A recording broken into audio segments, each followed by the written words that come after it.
Good morning from New York City.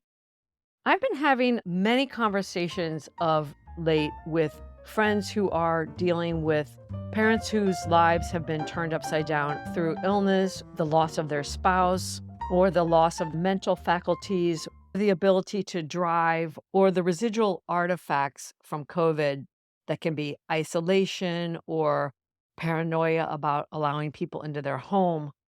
So I hear a lot of different stories about how people are coping, how they've gotten support, how they've managed tough conversations with a parent or a sibling.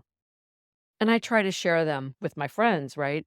That can be anything from how to introduce a quote unquote helper into the house, someone who comes to do some chores, and sort of nudging along or bringing along a relationship that can serve as the parent starts to need more help.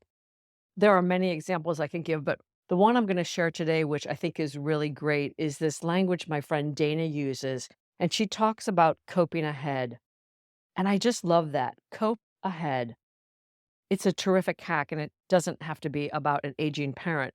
It's really about when we go into those situations that can be, I don't know, summer holidays or a Sunday lunch or visiting family or getting yourself into a conversation or situation with someone who you know is going to ask a question that irritates you or whatever. She talks about coping ahead, and it's a terrific awareness practice. It's like you know in advance that something's going to irritate you or frustrate you or send you reeling, and coping ahead is about thinking in advance how you want to behave, what your options are, and how you're going to respond. And I just think it's such a great one. When I say it's an awareness hack, what I mean is that it reminds us that we have a choice about how we respond, and we can be intentional about how to change the dynamic in a fraught situation. And sometimes that can be removing ourselves from the table or simply anticipating whatever it is. It's about deciding in advance or remembering that we have a choice how we respond and or consciously choosing to redirect our energy and avoid victim mode or blaming and bringing the locus of control back.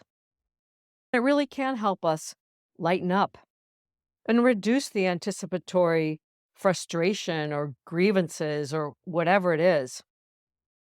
So, what is it that triggers you that you can use this hack of coping ahead? What are you facing?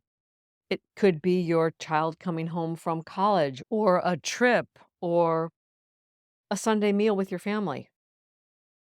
Coping ahead gives us a greater sense of agency, more resilience, and sometimes simply more calm.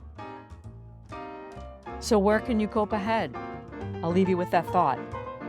Until next time, from my heart to yours.